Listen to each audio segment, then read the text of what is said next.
आदाब नाजरीन, उर्दू खबरों में आप सभी का खैर मकदम है। नजर डालते हैं इस वक्त की खास खबरों पर।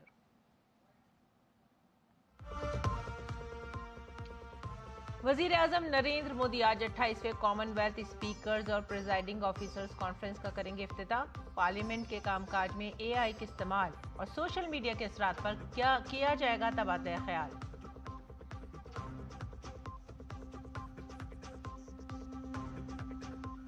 आज आर्मी डे के मौके पर हिंदुस्तानी फौज की बहादुरी, कुर्बानी और लगन को सलाम। वजीर आजम नरेंद्र मोदी ने कहा, फौज है बेलौस खिदमत की अलामत। जयपुर में खुसूसी तकरीब का होगा इनेकाद।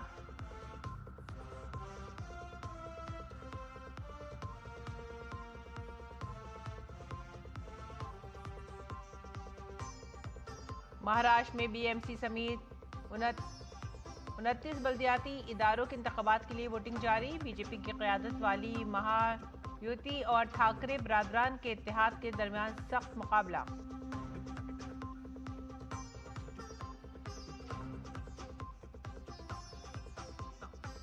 सुप्रीम कोर्ट में आज IPAC छापे के मामले में ED की दरख्वास्त पर होगी समाअत। ED ने ममता बनर्जी पर तहकीकात में रुकावट डालने का लगाया है इल्जाम।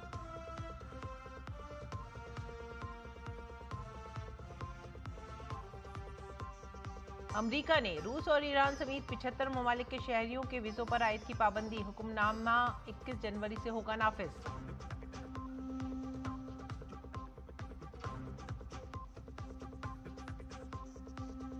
अंडर 19 क्रिकेट वर्ल्ड कप का जोशो खरोश उरूज पर। आज से शुरू हो रहा है under 19 cricket world cup. Zimbabwe और नामीबिया की मुश्तरका मेजबानी में 16 टीमें खिताब के लिए करेंगी मुकाबला।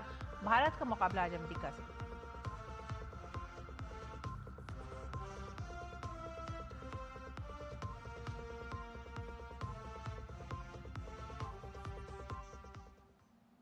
और खबरें अब तफसील से। दौलत मुश्तरका के स्पीकरों और प्रिजाइडिंग ऑफिसर्स की 28वीं कॉन्फ्रेंस CSPOC आज नई दिल्ली में शुरू होगी। वजीर आजम नरेंद्र मोदी संविधान सदन के तारीखी मरकजी हॉल में कॉन्फ्रेंस का इफ्तिताह करेंगे। 3 रोज़ा कॉन्फ्रेंस में 60 से ज़ायद दौलत मुश्तरका ममालिक और नीम खुद मुख्तार पार्लिमानों के स्पीकर और प्रिजाइडिंग अफसरान शिरकत करेंगे। इसका मकसद पार्लिमानी जमहूरियत की मुख्तलिफ शक्लों के बारे में इल्म और समझ को फ़रोग़ देना और पार्लिमानी इदारों को तरक्की देना है। लोकसभा स्पीकर ओम बिरला कॉन्फ्रेंस के चेयरपर्सन हैं। आज कॉन्फ्रेंस के पहले रोज कायमा कमेटी का इजलास होगा। 28वीं कॉन्फ्रेंस के चेयरपर्सन के तौर पर ओम बिरला कायमा कमेटी के इजलास की सदारत करेंगे। PM मोदी दौलत मुश्तरका और नीम खुद मुख्तार पार्लिमानों के स्पीकरों और प्रिजाइडिंग अफसरान के साथ गैर रस्मी बातचीत भी करेंगे। यहाँ पर जो चर्चा होगी, संवाद होगा, जो अपने विचारों को साझा करेंगे, निश्चित रूप से उससे लोकतांत्रिक संस्थाएं भी मजबूत होगी। लोकतांत्रिक संस्थाओं में जवाबदेही पारदर्शिता आएगी और विशेष रूप से अध्यक्ष और पीठासीन अधिकारी की निष्पक्षता, तटस्थता और जवाबदेही, उसकी भी चर्चा होगी। और सुप्रीम कोर्ट आज कोलकाता में IPAC पर छापे के मामले में रुकावट डालने के लिए ममता बनर्जी के खिलाफ केस की समाअत करेगी। ये अर्जी इन्फोर्समेंट डायरेक्टरेट ने दायर की है। दरख्वास्त में ED ने वजीर आलम ममता बनर्जी और पुलिस के आला हुक्काम के खिलाफ इल्जामात लगाए हैं। इन इल्जामात में एहलकारों को रोकने, सबूत छुपाने या तबाह करने और धमकियां देने जैसे संगीन इल्जामात भी शामिल हैं। एक दिन पहले कलकत्ता हाई कोर्ट में TMC की अर्जी को खारिज कर दिया गया था। TMC ने ED पर दस्तावेजात जब्त करने का इल्जाम लगाया था। हालांकि ED ने रिकॉर्ड पर इससे इनकार किया था। अगली खबर महाराष्ट्र से। महाराष्ट्र में 29 म्यूनिसिपल इदारों की 2869 सीटों के लिए वोटिंग आज सुबह 7:30 बजे शुरू हुई है। रियासत भर में तकरीबन 3 करोड़ 48 लाख राय दहिंदगान 15,931 उम्मीदवारों के सियासी मुस्तकबिल का फैसला करेंगे, जिसमें सभी की नजरें बृहन मुंबई म्यूनिसिपल कॉरपोरेशन पर मरकूज हैं, जो मुल्क की सबसे अमीर म्यूनिसिपल बॉडी है। बृहन मुंबई म्यूनिसिपल कॉरपोरेशन की 227 सीटों के लिए 1700 से ज्यादा उम्मीदवार मैदान में हैं, जहां बीजेपी की जेर क़यादत महायुति और ठाकरे बिरादरान के दरमियान सख्त मुकाबला है। शिवसेना की तकसीम के बाद ये पहला ऐसा मौका है BMC इलेक्शन जिसने नायब वज़ीर आला एकनाथ शिंदे और उद्धव ठाकरे दोनों के लिए साख का मसला खड़ा कर दिया है। सिक्योरिटी को यकीनी बनाने के लिए सिर्फ मुंबई में ही 25,000 से ज्यादा पुलिस एहलकार तैनात किए गए हैं। वोटिंग शाम 5:30 बजे तक जारी रहेगी और नताइज का ऐलान 16 जनवरी को किया जाएगा। आरएसएस सरबराह मोहन भागवत ने नागपुर में अपना वोट डाला।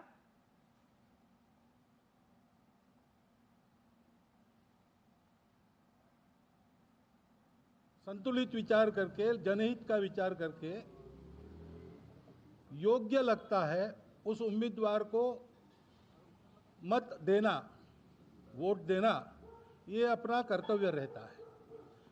उस दिन का वो पहला कर्तव्य होता है, इसलिए मैंने पहले आके नंबर लगाया।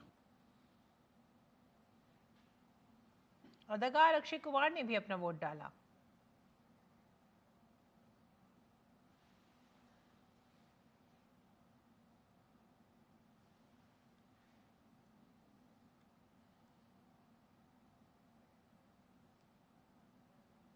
आज का दिन है जब रिमोट कंट्रोल हमारे हाथ में आता है। सो मैं यही कहूँगा, सारे मुंबई वालों को कहूँगा, आके वोट जरूर करें। ज़्यादातर कि हम कंप्लेन करते हैं कि पानी नहीं आ रहा, इलेक्ट्रिसिटी नहीं आ रहा, रोड ठीक नहीं है, कचरा है, ये है, वो है। इट्स नाउ आवर टर्न, हम सबको आना चाहिए और हो सके सारे के सारे आने चाहिए ताकि हम वोटिंग करके सही बंदा चुन सकें। और सदर द्रौपदी मुर्मू आज से पंजाब और राजस्थान के 2 रोज़ा दौरे पर होंगी। सदर मुर्मू आज अमृतसर में गुरु नानक देव यूनिवर्सिटी के 50वें सालाना कॉन्वोकेशन में शिरकत करेंगी। कल सदर जमहूरिया doctor BR Ambedkar national institute of technology Jalandhar के 21वें कॉन्वोकेशन में शिरकत करेंगी। उसके बाद वो जयपुर में रामानंद मिशन के ज़ेर एहतमाम 1008 कुंडिया हनुमान महायज्ञ में शिरकत करेंगी। नाजरीन, आज कौम भारतीय सेना दिवस मना रही है। यह दिन उन बहादुर जवानों की हिम्मत, कुर्बानी और लगन को खिराज अकीदत पेश करने का मौका है जो मुल्क की सरहदों की हिफाजत के लिए मुसलसल तैनात रहते हैं। इस साल सेना दिवस को ख़ास अहमियत हासिल है क्योंकि ये राजस्थान के दारुल हुकूमत जयपुर में मनाया जा रहा है। जयपुर में सेना दिवस मनाना राजस्थान की शानदार फौजी रिवायत का एहतराम है। सेना दिवस इस तारीखी दिन की याद में मनाया जाता है जब जनरल KM करियप्पन ने 1949 में भारतीय फौज के पहले भारतीय कमांडर इन चीफ के तौर पर चार्ज संभाला था।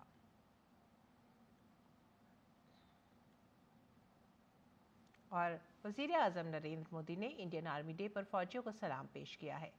PM ने एक्स पर लिखा, आर्मी डे पर हम हिंदुस्तानी फौज के हौसले और अज़्म को सलाम पेश करते हैं। हमारे फौजी बेलौस खिदमत का मजहर हैं जो इंतहाई मुश्किल हालात में भी गैर मुतज़लज़ल अज़्म के साथ कौम का दिफा करते हैं। उनकी फ़र्ज़ शनासी से पूरी कौम में एतमाद और एहतराम पैदा होता है। हम उन लोगों को पूरे एहतराम के साथ याद करते हैं जिन्होंने कौम की खिदमत में अपनी जानें निछावर की। और इस मौके पर PM मोदी ने एक वीडियो भी शेयर किया।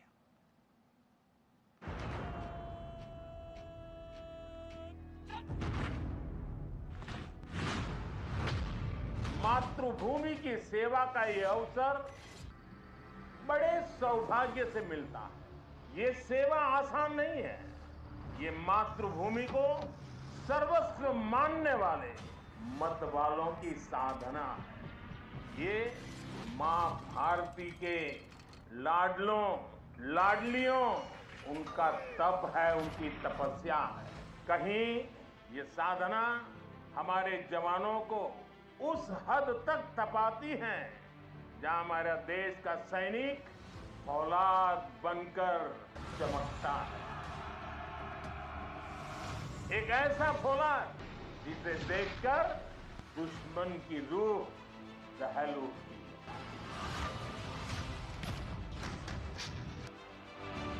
आपकी अटल इच्छा शक्ति, आपका ये अथाह शौर्य, पराक्रम की पराकाष्ठा, देश जब आपको देखता है तो उसे सुरक्षा और शांति की गारंटी दिखाई देती है। दुनिया जब आपको देखती है तो उसे भारत की ताकत दिखाई देती है। ये है मेरी सेना का, मेरे सुरक्षा बलों का पराक्रम। मुझे गर्व है हमारे जवानों ने हर मुश्किल से मुश्किल मौके पर अपने इस सामर्थ्य को सिद्ध किया है।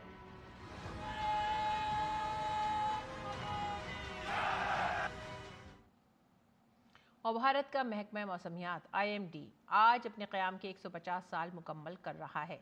इस तारीखी सफ़र के दौरान महकमा मौसमियात ने अहम मालूमात फराहम करके कई जानें बचाई हैं। मुल्क में महकमा मौसमियात 15 जनवरी 1875 को कायम किया गया था। मुल्क भर में फैली रसदगाहों, सैटेलाइट्स, डॉपलर रडार और जदीद टेक्नोलॉजी की मदद से महकमा मौसमियात मुसलसल ज़मीन, समुद्र और आसमान पर मौसम की निगरानी करता है। IMD की पेशनगोइयों, ज़राअत, फ़िज़ाई खिदमात, कुदरती आफात से निमटने और आबी वसाइल जैसे कई अहम शोबों के लिए इंतहाई मुफीद साबित होती हैं। आगे बढ़ेंगे अगली खबर की तरफ। मगरबी बंगाल के हावड़ा में शालीमार GRP स्टेशन के करीब देर रात आग लग गई। शालीमार GRP स्टेशन की दीवार से मुल्हक़ा झोपड़ी में आग लगने के बाद एक छोटे ट्रक में भी आग लग गई। इलाके में बड़ी तादाद में टायर होने की वजह से आग तेज़ी से फैल गई। आग पर अब काबू पा लिया गया है। जाए वक़ू पर मौजूद हावड़ा फायर ब्रिगेड के एक एहलकार ने बताया है कि गैर कानूनी तौर पर चलने वाली दुकान में रात देर गए आग लग गई थी। आग लगने की वजह ताहाल वाज़ेह नहीं हो पाई है। आग पर बरवक्त काबू पा लिया गया। फायर ब्रिगेड से आया, 2 ठो दमकल गाड़ी आया, 4-5 ठो दुकान था, झुपड़ी अनलीगल। एक गाड़ी था वो जिसका अंदर टायर था, प्लास्टिक का जो कचरा था वो जल गया, कोई इंजर्ड नहीं हुई, आग बुझा दिया। और मकर संक्रांति के मौके पर वैष्णो देवी श्राइन बोर्ड ने इस मंदिर में वाक़ तारीख़ी कुदरती गुफा को आवाम के लिए खोल दिया। इस मौके पर पूजा हुई और वैदिक मंत्र पढ़े गए।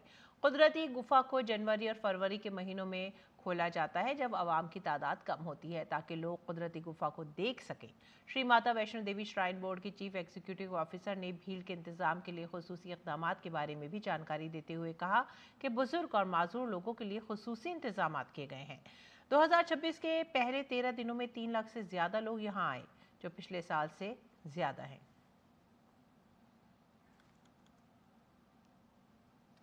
रूहानी शहर वाराणसी में छाती के कैंसर की स्क्रीनिंग शुरू हो गई है।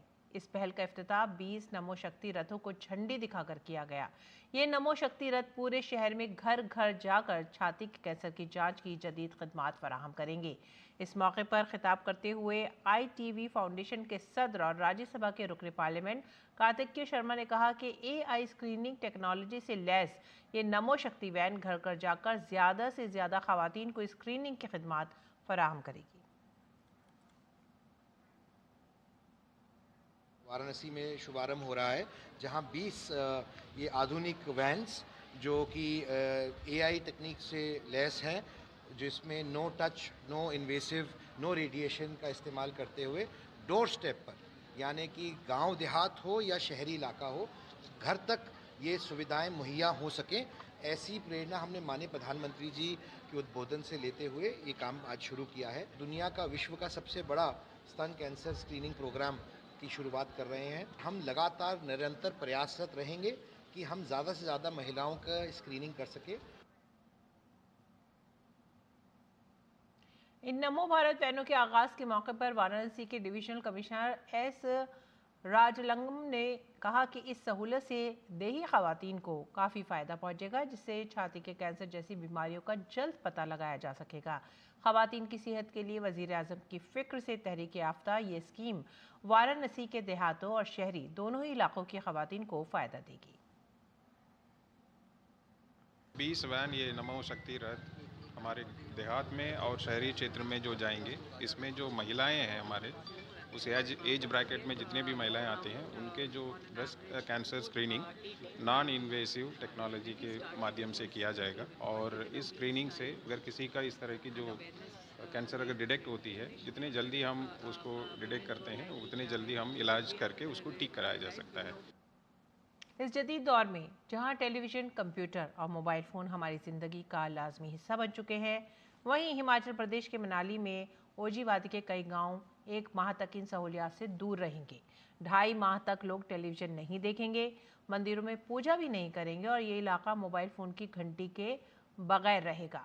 जानिए क्यों, देखिए ये खास रिपोर्ट। देवभूमि हिमाचल, यहाँ के कदीम मंदिरों से जुड़ी तारीख और सकाफत ने हमेशा ही सयाहों को अपनी तरफ मुतवज्जा किया है। आज जदीदियत के इस दौर में जब टेलीविज़न और मोबाइल हमारी ज़िंदगी का अहम हिस्सा बन चुके हैं, इस दौर में भी रियासत के सियाती शहर मनाली में ऐसे गांव हैं जहां गांव वाले कदीम रिवायतों को महफूज कर रहे हैं। अगले 1.5 माह तक टेलीविज़न नहीं देखा जाएगा, मंदिरों में पूजा नहीं होगी और इलाके में मोबाइल फ़ोन नहीं बजेंगे। ये सुनकर आप हैरान होंगे, लेकिन ये है वादी उज़ी की हकीकत। देव के हुक्म के मुताबिक मनाली से मुत्तसिल गौशाला गांव और उसके आसपास के 8 गांवों में अगले 1.5 माह तक इन उसूलों पर अमल करना लाजमी है। गौतम ऋषि के देवता हरि सिंह और गांव वालों का कहना है कि मकर संक्रांति के बाद वादी के देवता मराकबे में मशगूल हो जाते हैं। उन्होंने वजाहत की कि रिवायत सदियों से चली आ रही है और आज भी नौजवान और सयाह यकसा तौर पर इस रिवायत पर अमल पैरा हैं। 14 जनवरी से 25 फरवरी तक रहेगा है। उस दिन जो है देवता स्वर्गवास से लौट आएंगे और फागड़ी का उत्सव मनाएंगे। देखो जी, जो यहाँ के लोग हैं उनको तो पता है, तो जो भी देव आदेश है वो पूरी तरह से पालन करते हैं। जो मैंने बताया कि टीवी, रेडियो, मोबाइल साइलेंट में रहेंगे, मिट्टी खुदाई नहीं होगी, और भी फंक्शन नहीं होंगे जैसे शादी विवाह, ये भी नहीं होंगे। तो जो बाहर से आए हुए हैं तो उनको जो होटल वगैरह बने हुए हैं, अभी जो मालिक है उन्होंने जिन्होंने लीज पे दिए हुए हैं, मेरा उनसे यही निवेदन है कि वो आप अपने लीजर को ये बताएं जो भी हमारा नियम है वो वैसे चलते रहे जैसे पीछे भी हुआ है। 9 गांव है, गुशाल हो गया आपका, शनाग, बुरुआ, मजाज, कुलंग, रुआड़, पलचान, कोठी और सोलंग से लेके ये परंपरा इन्हीं 9 गांव में मानी जाती है। इसमें ये होता है कि हमारा जो देवते हैं जो बोलते हैं कि स्वर्गवास पे या तपस्या पे जाते हैं, और इन 42 डेज़ में किसी तरह का ऐसा शोर शराब हो, साइलेंटली हम अपना काम करते हैं और पूर्ण रूप से ये मिट्टी का जो खुदाई है, मेनली जो हमारे काम बगीचे के वो भी नहीं करते हैं। दरिसना कार्तिक स्वामी मंदिर के पुजारी मकर ध्वज शर्मा बताते हैं कि इस 1.5 माह के दौरान ज़रूरी सरगर्मियां भी ममनू हैं। उन्होंने मजीद बताया कि मंदिर के दरवाजे अब सिर्फ फागुली त्यौहार के साथ ही खुलेंगे। देव आज्ञा और देव परंपरा जो यहाँ जो है सर्वोपरि है, तो सभी इसी के अनुसार चलते हैं। तो भगवान कार्तिकेय का मंदिर जो है सिमसा गांव में है, तो यहाँ पर जो है हर वर्ष की भांति जो है माघ संक्रांति के दिन जो है मंदिर बंद हो जाता है और फागुन संक्रांति के दिन जो है 1 महीने के लिए फागुन संक्रांति तक जो है मंदिर बंद रहता है। तो इस मंदिर बंद होने के दौरान जो है हमारे जितने भी देवता को मानने वाले 5 गांव हैं, 5 गांव के अंदर जो है सभी लोग देव आज्ञा का पालन करते हैं। 1 महीने तक जो है मंदिर में कोई एंटर नहीं करेगा। 1 महीने के बाद जो है फागुन संक्रांति के दिन पागली होती है, उस दिन मंदिर खुलेगा और उसके बाद जो है फिर जैसे पहले के नियमानुसार पूजा आराधना चलती रहेगी। यकीनन देवभूमि की रिवायत और सकाफत अपनी जगह मुनफरिद है। जदीदियत के इस दौर में भी लोग ईश्वर पर ईमान से जुड़ी इन रिवायतों को अकीदत के साथ साथ मनाते रहे हैं। डीडी न्यूज़ के लिए मनाली से सचिन शर्मा की रिपोर्ट। गैर मुल्की खबरों में अमेरिका ने पाकिस्तान और बांग्लादेश समेत 75 ममालिक के लिए तारीक वतन के वीज़ों पर पाबंदी का ऐलान कर दिया है। ये फैसला 21 जनवरी से नाफिज होगा। महकमा खारजा ने कहा है कि इन ममालिक से आने वाले तारीक वतन फलाही प्रोग्रामों से फ़ायदा उठाकर अमेरिका पर माशी बोझ बन जाते हैं। अमेरिका ने कहा है कि ये पाबंदी उस वक्त तक नाफिज रहेगी जब तक तारीक वतन माशी फ़ायदा उठाना बंद नहीं कर देते।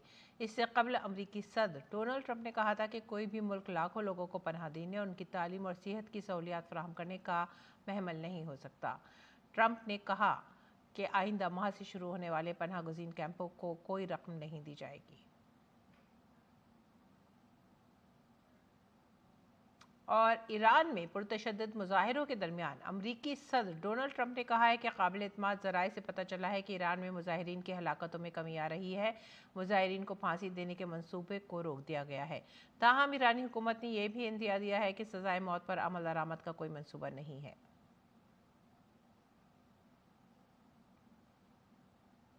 इस दौरान ईरान में बदलती हुई सूरत हाल के पेश नज़र हुकूमत हिंद ने एक एडवाइजरी जारी की है, जिसमें भारतीय शहरियों पर जोर दिया गया है कि वो दस्तयाब ज़राए का इस्तेमाल करते हुए ईरान छोड़ दें। हिंदुस्तानी शहरियों से दरख्वास्त की गई है कि वो अपनी सफरी और इमिग्रेशन दस्तावेजात बशमुल पासपोर्ट और शनाख्ती कार्ड तैयार रखें। उन्हें मशवरा दिया जाता है कि वो इस सिलसिले में किसी भी मदद के लिए हिंदुस्तानी सिफारतखाने से रब्ता कायम करें। डेनमार्क और ग्रीनलैंड के वज़ीर ख़ारजा ने सदर डोनाल्ड ट्रंप की इंतज़ामिया के आला हुक्काम से ग्रीनलैंड के हवाले से बातचीत की। दोनों ममालिक ने बातचीत को खुली लेकिन तामीरी करार दिया। हालांकि ग्रीनलैंड पर अमरीकी मौक़िफ़ में कोई तब्दीली नहीं आई है। व्हाइट हाउस में होने वाली इस मीटिंग में डेनमार्क के वज़ीर ख़ारजा, ग्रीनलैंड के वज़ीर ख़ारजा, अमरीकी नायब सदर और वज़ीर ख़ारजा ने शिरकत की। बहस का बुनियादी मौजू ग्रीनलैंड की तवील मुद्दती सलामती था। ग्रीनलैंड पर अमरीका और डेनमार्क के अब भी मुख्तलिफ ख़यालात हैं और अमरीका का ग्रीनलैंड के कब्ज़े का मौक़िफ़ बरकरार है, जिसे डेनमार्क और ग्रीनलैंड ने खुद मुख्तारी की नाकाबिल कबूल खिलाफ वर्जी करार दिया है। ग्रीनलैंड अमरीका के साथ ताउन बढ़ाना चाहता है, लेकिन वह अमरीका के जरिए कब्जे की किसी भी शक्ल को कबूल नहीं करेगा। मुलाकात में यह तय हुआ है कि अमरीका और डेनमार्क ग्रीनलैंड से मुताल्लिक सिक्योरिटी खदशात पर बातचीत के लिए एक वर्किंग ग्रुप बनाएंगे। अमरीकी सदर डोनाल्ड ट्रंप ने एक प्रेस कॉन्फ्रेंस से खिताब करते हुए कहा है कि वेनेजुएला की खबर लीक करने वाले की शिनाख्त हो गई है और अब वो जेल में है। उन्होंने पेंटागन के एक ठेकेदार का जिक्र किया, जिसे वेनेजुएला में कार्रवाइयों से मुताल्लिक कौमी दिफाई मालूमात गैर कानूनी तौर पर हासिल करने पर गिरफ्तार किया गया है। सदर ट्रंप ने मजीद कहा है कि वेनेजुएला की नई रहनुमा डेल्सी रॉड्रिग्स से बात हुई है, जो मस्बत रही है। ट्रंप ने यह भी कहा है कि दोनों के दरमियान तवील गुफ्तगू हुई, जिसमें कई उमूर ज़ेर गौर आए। नाज़रीन, अब पेश है दिल्ली से शाया होने वाले उर्दू अखबारात का मुख्तसर सा जायजा।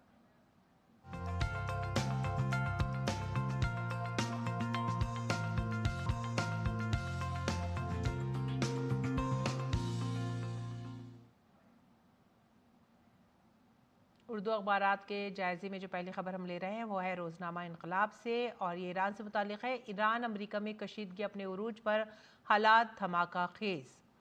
और इसके बाद की अगली सुर्खी भी इनकलाब से,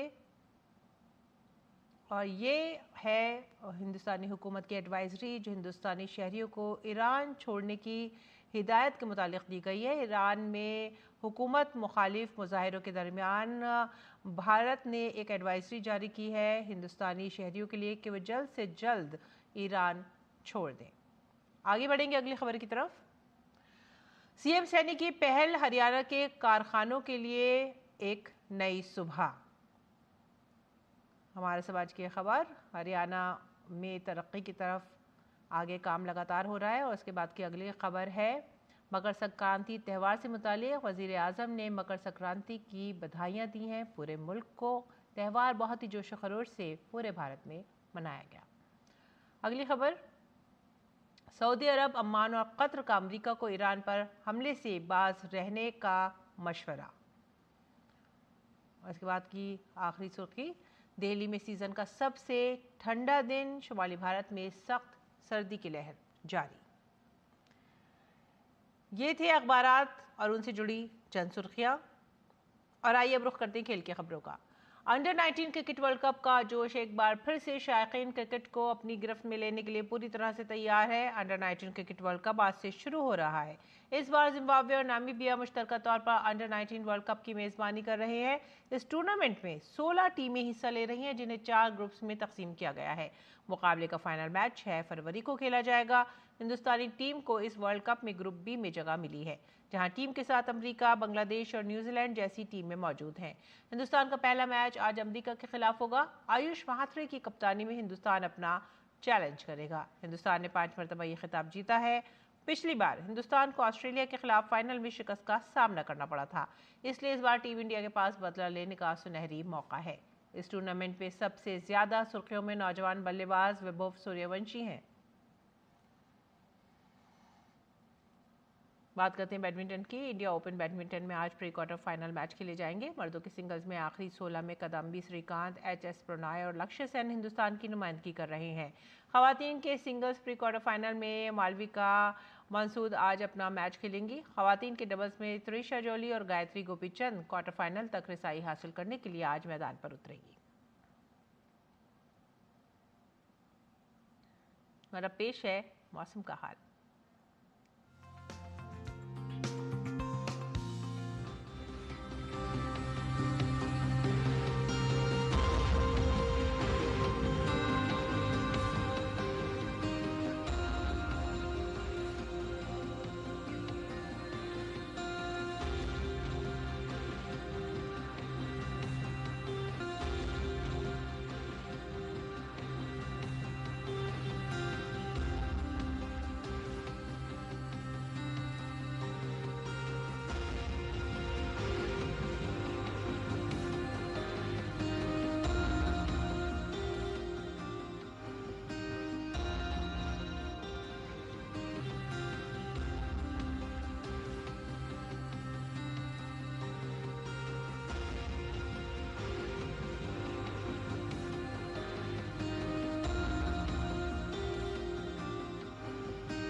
इसके साथ ही आप हमारी पूरी टीम को दीजिए इजाज़त।